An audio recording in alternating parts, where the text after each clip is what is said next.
Good morning and welcome to the BUSHVELD Minerals Investor Presentation. Throughout this recorded presentation, investors will be in listen-only mode. Questions are encouraged and can be submitted at any time by the Q&A tab situated in the right corner of your screen. Just simply type in your questions and press send. The company may not be in a position to answer every question it receives in the meeting itself.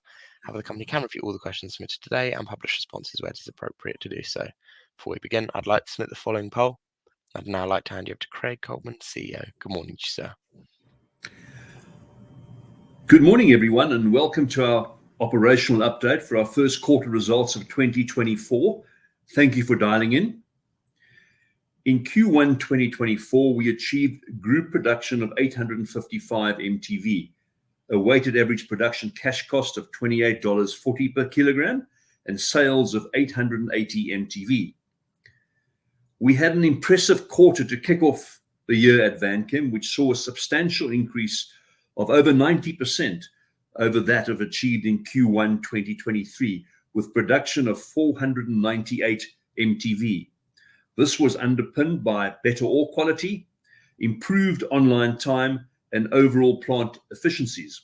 Our cash costs were also down 26% at $25.30 per kilogram compared to the same period last year.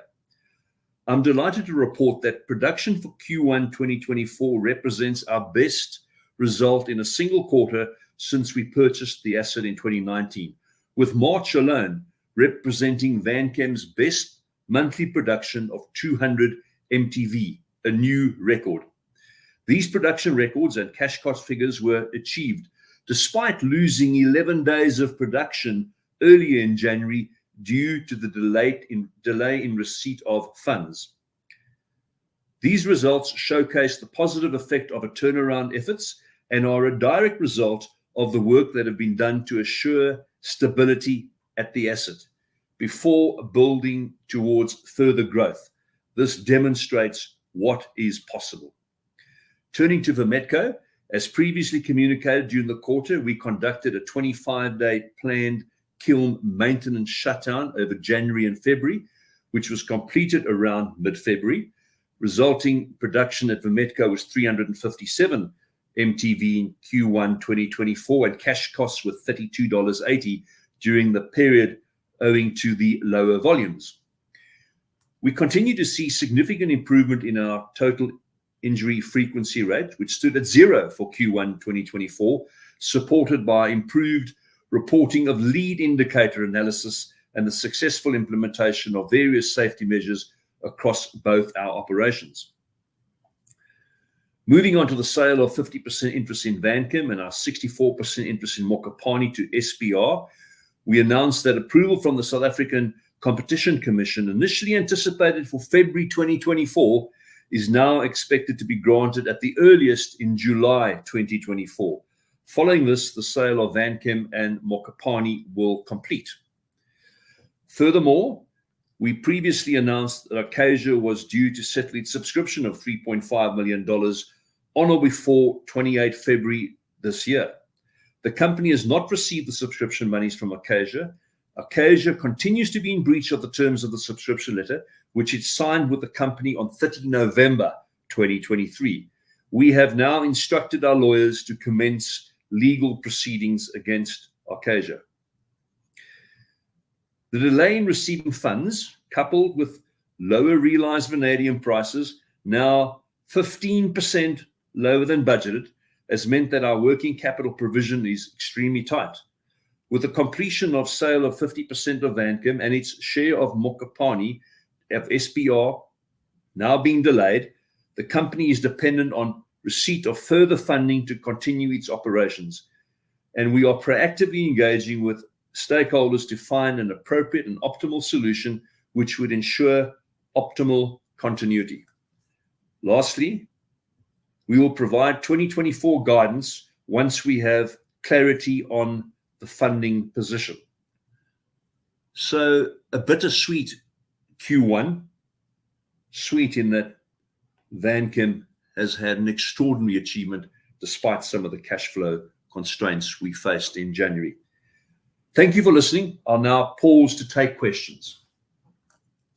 Perfect, Craig. Thank you very much for your presentation. Ladies and gentlemen, please do continue to submit your questions just by using the Q&A tab, which is situated on the top right-hand corner of your screen. We have received a number of pre-submitted questions throughout, ahead of today's event, and I wanted to start off the Q&A session with these questions. The first one reads as follows. What does the short to medium-term future look like for Bushveld? Thank you. Yeah, the delay in receiving funds from Acacia and SPR, coupled with a lower realized vanadium price, I said now 15% below budget, has meant that our working capital position is extremely tight. 15% is significant. It's no secret that our budgeted revenue is $150 million. You don't have to be an accountant to work out the impact of 15% on that. It's $23 million. Negative versus budgeted revenue if the current prices prevail. With the completion of the sale of 50% of Vanchem and its share of Mokopane to SPR being delayed, the company is dependent on receipt of further funding to continue operations. And we are proactively engaging with stakeholders all the time to find an optimal solution. I spent, together with the CFO, most of this weekend in dialogue with various key stakeholders to find that optimal solution. We'll keep the market updated accordingly of all progress made. Thank you. Perfect. Turning to the next question. Has Bushveld Energy received any orders for electrolyte yet? Can the facility be sold to help retire debt? The short answer is no, but let me give you a little bit more color. Product samples have been distributed to customers for qualification. Belco's electrolyte has been, qualified by 3 international battery companies, but orders are slow. The company is in discussion with multiple companies on a possible supply contract, but nothing really has materialized. So no positive news on that front. But Belco has started, a process to look for additional investors. I'm not going to be putting any more cash flow into Belco. I haven't done so this year. I've told our partner with the IDC, I'm not putting any more money in, and we're in discussion with IDC to keep funding the plant, but it's not coming from Bushveld Minerals. IDC have got to come to the party. Thank you. Thank you very much, Craig. The next question here. What is the status of Enerox/CellCube arrangement, and is there any buyer interest? So our management and the advisory team have been engaging with potential investors. We've signed some NDAs with some interested parties, and our advisors are following up on the process to find the best outcome for Bushveld. We'll update the market accordingly of any significant progress made. Thank you. Perfect. Thanks very much. What has happened with the coal asset, Lima Holdings? Have there been any offers? Yeah, we made some progress there. We've signed a sale of share agreement with a consortium who are interested in continuing the development of this project. But before the transaction can close, the Development Bank of South Africa needs to provide consent to Bushveld to cede our obligations to the consortium, that is the new purchaser. We continuously engaging with the Development Bank of South Africa to progress this transaction as quickly as possible. The latest update this morning is that the investment committee of the Development Bank are meeting towards the end of next week, hoping for a favorable outcome there, and that we are in a position to cede the obligations we have with the bank to the new consortium. Then the deal will be done and dusted. Thank you. Turn to the next question. A large chunk of the funding raised last year was for CapEx projects, notably the Barren Dam. Has all of that been put on hold? And if so, what is the expected timing? Yeah, owing to the delays in funding, we have had to delay some of the projects. Some projects can't be delayed, like the buttressing of the Slimes Dam. Safety is of paramount and is the most important activity we have here. I can report on the Barren Dam. We found a nice temporary solution. We've got these industrial fan evaporators we've got on the dam, which is helping accelerate the level at which the liquid is diminishing. It's not a permanent solution, but we have debottlenecked the Barren Dam certainly for now, and waiting for the feasibility study in terms of how long we can defer that commencement of the construction of the Barren Dam without putting ourselves at risk in terms of bottleneck. So yeah, a lot of projects had to be delayed. Some we can't. Some we've deferred. But as soon as we have resolved this funding issue, we can reprioritize what CapEx spend needs to happen this year and what can be deferred into next year. Thank you. Perfect. The next question here reads as follows. You said that there was a review of personnel happening, and given previous comments and expectation of job losses, what is the status of personnel cost control measures, and how much more is there to go? Well, we completed the head office construction majority last year and the rest, in the first few months of this year, which resulted in around 40% of the head office roles being reduced. The cut will result in at least annualized $1.5 million saving per annum. The company is looking at various measures to ensure the long-term competitiveness and financial stability of the group, as well as right-sizing the operations. I think I might have alluded to the fact that the next stop is Vametco. So we've now got the project charter, the project plan together, and we're looking at opportunities for labour reduction at Vametco, and that's the immediate next step in terms of labour reduction. Thank you. As Vanchem now has a sub $20 production cost, is it an option to close Vametco operations until the vanadium prices increase and just concentrate on Vanchem? Yeah, I must just emphasise that 20 Rand was the month of March, where we had a good month. Vametco's higher costs were due to lower production volumes. They had nearly a month shutdown, and the challenges with certain suppliers at Vametco impacting the supply of material impacted the production. So, if we address the near-term funding needs, our focus will remain on effectively managing the creditors and suppliers. Once we can do that, we can then focus on improving the operational efficiency at Vametco. So no, currently there are no plans to shut down Vametco or consider any care and maintenance. Thank you. Perfect. The next question here. Can SPR make a full payment for the sale of Mokopane and Vanchem to see us through until completion? I mean, that's a consideration. We're in conversations with SPR to explore all possible solutions, and we'll keep the market updated as soon as we land on an acceptably optimal solution. Thank you. Perfect. Turning to the next question here. Will you be claiming compensation off SPR for late payment of 12.5 million and late application for the sale of Mokopane and Vanchem, as it's their fault we are in this situation? Look, we're not planning to take any legal actions against SPR. We're working closely with them. We're collaborating with them in every way we can so that we can find a win-win situation together. We believe this is the most appropriate and beneficial course of action. That'll allow us to focus on what is so needed, operational efficiency. And that's our plan of action. Thank you. Perfect. Another question here on SPR and asks if you have confidence that SPR will conclude all the transactions. We're working closely with SPR to complete all transactions. We believe that this is the most appropriate and beneficial course of action. Allow us to focus on running the business. I think that's about as much as I can say. Thank you. Perfect. Got another question here. There seems to be a clause in the Orion contract that you can defer the 7.1 million we owe at the end of June. Will you defer the payment? Well spotted. Yes, we are in conversations with Orion. It is an option. And, with all my dealings with Orion, they've been very reasonable and pragmatic about things. They want to see us succeed.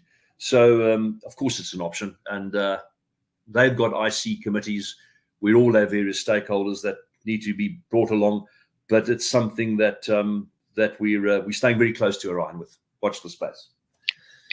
Perfect, Craig. I think that actually concludes the pre-submitted questions. And at this point, Craig, if I could just hand over to you to read out the live questions, that'd be great. And then I'll pick up from you at the end. Certainly. There's only one live question at the moment on my screen. It says, is there any way that Bushveld Minerals can borrow against the 12.5 million receipt from SPR or otherwise benefit from it in the short term?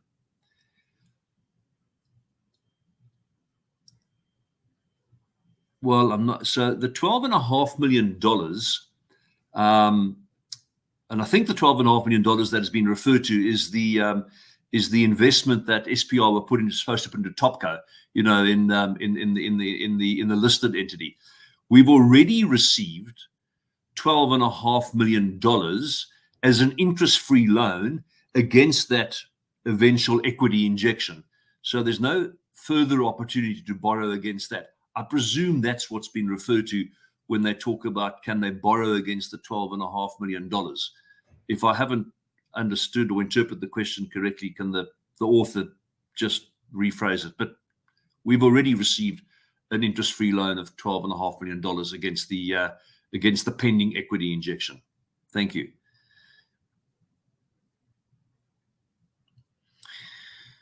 How can Bushveld last if vanadium price doesn't tick up this year? Yeah, that's $1 million question. We're down 15% and we're hurting. I was reflecting the other day when I signed my contract in May last year. We're down a third on price since May last year. We took a view when we did the budget. It was the mean of the October, November price, I think it was. It was an intelligent view based on a whole host of intel. I got that one wrong.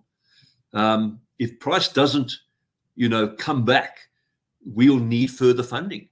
So, when I look historically about the price, so let's give an opinion about the future first, then we can focus on facts. There is a very strong sentiment amongst all the clever folk and the key investors and stakeholders in Bushveld that the price will turn. It can't continue like this. It won't continue like this. It's a matter of when rather than if. So if it does stay flat like it is right now and only turns in the new year, it's a scenario, we will need further funding. It's as simple as that. And the shareholders have a vested interest. If they believe the share price, the vanadium price will turn next year, they have a vested interest to provide further funding. So that's just an opinion. We never get it right. But if we get close enough to it, and we believe it'll only turn next year, then it's the right thing to do for the shareholders to provide funds. One thing's for certain: somebody's going to make a lot of money from these assets. There's no doubt. If you look at the sensitivity at $40 a kilogram, we're printing money. Somebody's going to make a lot of money from these assets. It's the question of when rather than if.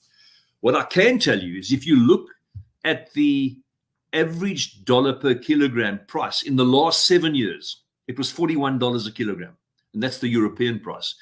In the US has probably been 5 to 10% higher than that on average. We sell 2/3 of our product into the US market. So the average price in the last 7 years factually has been $41 a kilogram. And when it gets back to that, somebody's going to be reaping the benefits. I hope that answers your question. Thank you. Just bear with me as I scroll down here.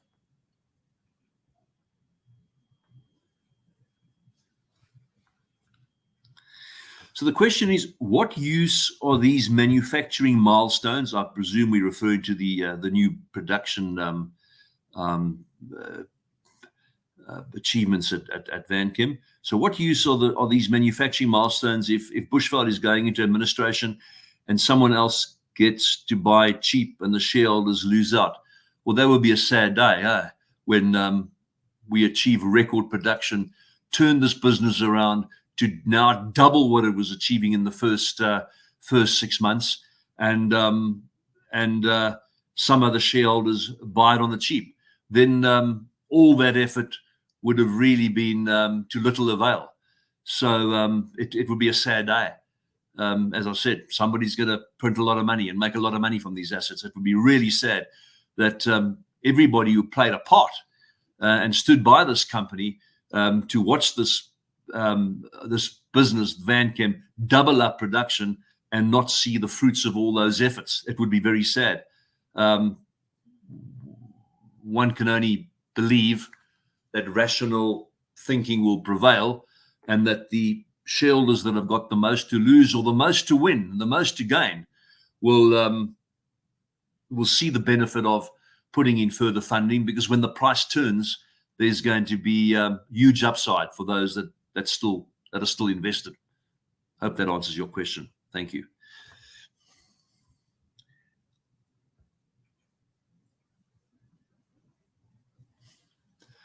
The next question is, what's happening in terms of the working credit facility with SPR? Can that funding be accessed soon? So we have already tapped into the $12 million interest-free loan. Can we get a further loan? Is that possible? I'd like to believe so, interest-free loan. But I can't comment or commit to anything until we've actually had thorough engagements with SPR and found a solution. So obviously that can happen. But, I'm not here to speak on behalf of SPR. But I can tell you, we liaising daily with SPR and others to find out what is the art of the possible to make sure we keep this business afloat, so that the existing stakeholders can reap the benefits of very, very lucrative cash flow positions when the price turns. Just scrolling down here.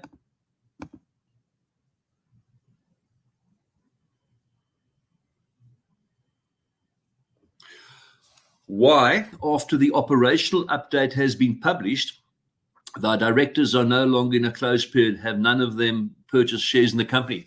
Well, actually, we are still in a closed period. The group company secretary sent an email out this morning. We will be in a closed period now, sadly, until the financials are presented, planned towards the end of May, because there's a whole host of information that is sensitive that we are busy working on around, potential funding solutions with various stakeholders. As a matter of fact, we're having a session this afternoon with the board. So we're very much in a closed period right now. And sadly, for those directors that want to purchase more shares, can't do so.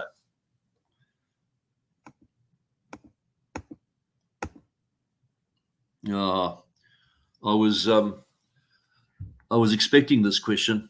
I was hoping it wasn't going to come, but I wasn't. Craig, how confident are you about securing a financial solution? It's very difficult for me to commit to that.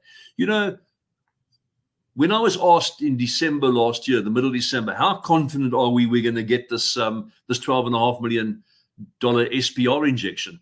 And I said 100% confident. I got that one wrong, didn't I? I mean, we had a binding bloody agreement, and I was absolutely 100% confident to come. And then I was asked, how confident are you going to get the money then in January? And I said, I'm 100% confident. I got that one wrong again. So, the best way I look at it is if I was in the shoes of these key stakeholders, and I say stakeholders because they are shareholders and they are lenders. And I believe that the price was going to turn by Q2 2025.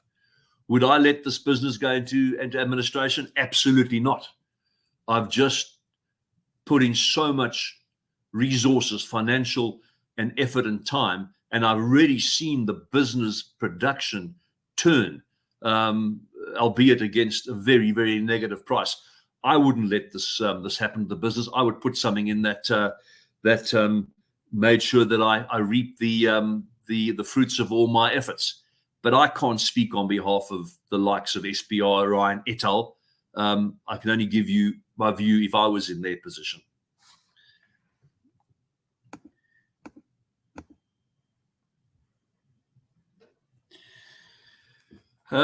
Whilst you are making every effort to raise funding, what is the risk of ceasing to be a going concern if funding remains an issue? I think there's a very real risk. If funding isn't resolved imminently, it is a real risk. Because if you think of the funding per the agreement in terms of the requirement to have the Competition Commission approval, which is now earliest July sometime, that's too late. We need to get funding. Now, you can't get an advance on that funding because that'll be in contravention of the Competition Commission approval. So we've got to think of other ways to address that issue. Now, the answer is yes, you're spot on. There's a very real risk associated with the going concern if we don't get the funding issues resolved imminently.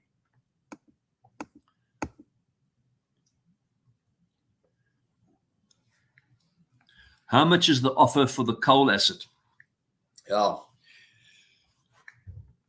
The short answer is upfront $1 or $100. And then there is a period of, Robbie, he's the CFO's on the line. If I get this wrong, please jump in.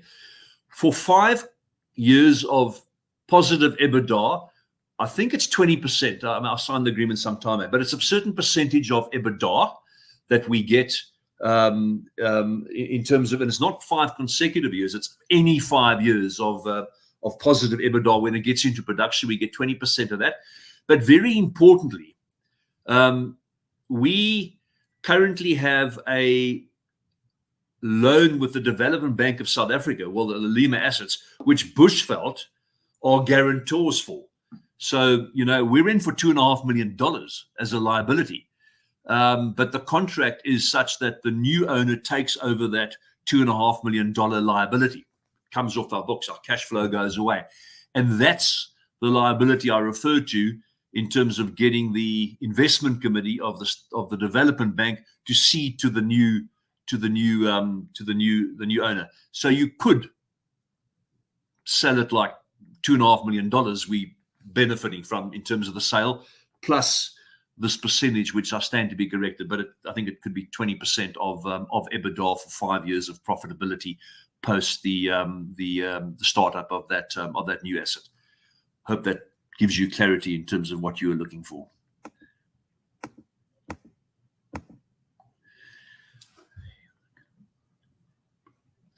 What is SPR's view on the current share price, given they have invested $12.5 million at 3p? Yeah.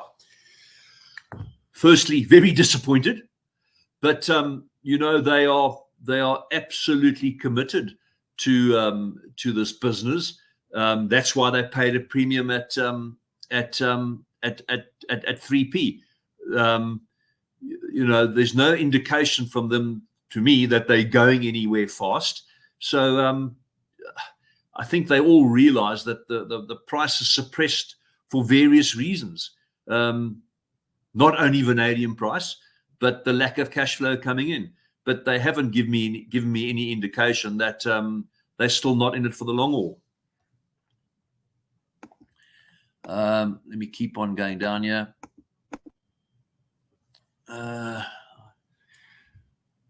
How do you see the next 12 months, both in terms of operations and financially? Well, they are interdependent, those two variables, operation and financially. So I've said we've got to get additional finance in, given where we find ourselves. Without that, you can't get to operational efficiency. It really is tough. Let me share an example with you. So we've got these regular planned intervals for critical assets. I'll use the kiln at Vametco as an example. We surpassed the 15-month scheduled interval for the kiln, but towards the end of the year. We thought we'd keep on going. We were supposed to get all the money in the end of December. The money doesn't flow. Guess what? We get a hot spot in the kiln and we close it down. We get drip feed a bit of money coming in the end of January sometime. You all know the story, how we got little tranches towards the end of January up until March. So here we are in a position trying to fix up the operations. We haven't got the money we expected to, committed, budget to. We've got to fix the kiln. The preferred OEM, for those OEMs, the mining speak for the original equipment manufacturer. So our critical preferred supplier for the OEM will not touch us, and they will not refabricate the kiln with these heated kind of asbestos bricks and concrete, because we can't settle the outstanding debt. So we go to a generic supplier, for a want of a better, an alternative supplier where we don't owe any money, comes in, does the refabrication with generic parts. Guess what? 6 weeks later, it breaks down. And we've got operational inefficiencies again. Yes, they come and fix it up again at their own cost and things like that, but it just loses time and becomes operationally inefficient. So the two go hand in hand. And if we get the financial input that we had budgeted and committed, then we'll be able to address the operational issues, the very much needed planned maintenance at Vametco that I've been, harping on for a long, long time. So I'm not answering your question the way you'd wanted, giving you a commitment how it's going to pan out. But what I can say is we need the funds to flow as budgeted to get the planned maintenance fixed up at Vametco in order to get the increased throughput that I put in my budget at Vametco. I've always said, to you that we've got a plan to do 6 months worth of focused, improved planned maintenance with the OEM preferred supplier, I should have added, to get us to a position where we can get the increased reliability on the assets we're looking for, to get the increased operational performance at Vametco in particular for the second half of the year. So hope you can deduct from that yourself the likelihood of that materializing. What's driving the low vanadium price? Yeah, so this is what the intel I get is the expectation was always China, of course. The expectation was that China were going to provide a stimulus package to the construction industry, and particularly the sort of residential housing part of the construction industry. That hasn't materialized. They've actually channeled that stimulus package into the tech business. The understanding is that it's going to happen. It's a matter of when rather than if, but it's been significantly delayed. So a large part of that drop in the vanadium market is driven by the lack of steel demand in China, which in turn is impacted by the government's delay in providing the stimulus package for construction, and particularly the sort of the residential housing. But there are various opinions out there. That's the most intelligent opinion that I've read. Sure, that was quite exhaustive. There are no more questions in front of my screen, but I'll just pause for a few more seconds to see if there are any last-minute questions coming through.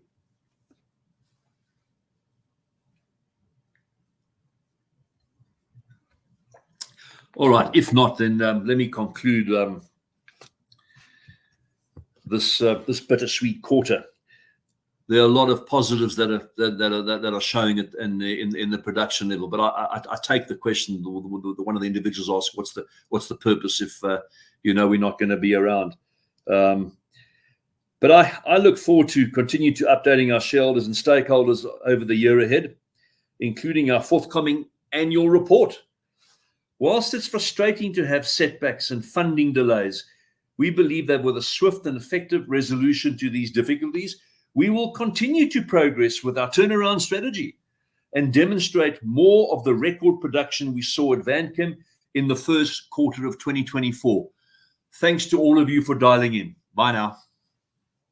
Perfect, Craig. Thank you for updating investors today. Could I please ask investors not to close the session, as you'll now be automatically redirected to provide your feedback in order that the management team can better understand your views and expectations. This will only take a few moments to complete, but I'm sure will be greatly valued by the company.